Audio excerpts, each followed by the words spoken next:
Hi guys, गुबुननिया गुबुन content दिनैनि कन्टेन्टखौ आं बेलेग लाबोदो। दिनैनि कन्टेन्टआ जाबाय आंनि बागाननि मा गायदों बेसेबां ग्रथ जाखो। आंनि कार्जि बिफां 1 year कमप्लिट जाबाय। थाइबा थाइनै थाइदों, बैहाय सिङाव थाइसे दं। बे 1 year नि ग्रथ बे साइडजों एसे ग्रथ जादों दंफांफोरा। गुबुननिया बेलेग ब्लग बा कन्टेन्ट लाबोदो, दिनै कन्टेन्टखौ आं बेलेग एसे बेलेग लाबोदो। माने आं दिनै एग्रिकालचारनि सायाव लाबोदो।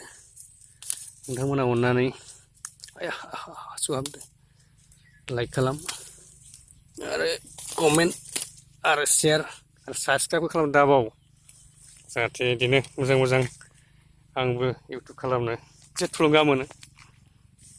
बेबायदिनो बेबो 1 year नि गासैबो 1 year नि फ्राय अलरेडि 120 गायदोंमोन आं। नै दालि कार्जिनो लेबु सिडलेस। नैबो आंनि गय, बेबो 1 year जाबाय, थांनाय बोसोर गायनाय। बेबो थांनाय बोसोर गायनाय 1 year कमप्लिट। बे बोसोराव गायनाय दङ लेबुआ। नै बेसेन एसे अखा मोननायखाय ग्रथ जाबोहांदों। गासैबो आंनिनो बागान। बारा जायखौ बोरमा जाबाय थायो। बोरमा जुदि लाखिनो हायाब्ला 1 नाम्बारावनो बागानाव 1 नाम्बार जोंनो मा नांगो, बेराखौ खालामग्रोना लानो हाबा मोजां आरो। बेराजोंसो बागान बा बेखौ लाखिनो हायो। बेयावबो थायदों थांनाय बोसोरनि, बै थाइसे दं, बिदि थाइसे दं। बे थाइब्रै थाइबा खनसे जानो लाखांबाय। बेयो कलमनिमोन, कलमनिखौ गायबा एसे मोजांसिन जायो। नोंथांमोनाव जुदि फ्रि हा दङबा बेयाव गायजागोन आरो। जायफ्रा गोसो गोनां, गोसो गुदुं आबादनि सायाव बिथांमोना नाय, आरो गोसो गुदुं गैयाबाबो आं मा खालामदों बेखौ नायलांबाय थादो।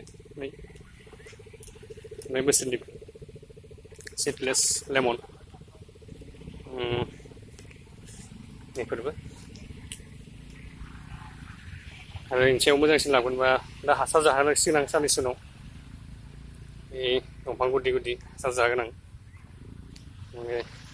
नारें कार्जि बा लेमननि गुदि गुदि बांसिन ग्रथआ एसे मोजां जागोन आरो दैलाव एसे मोजांसिन जायो।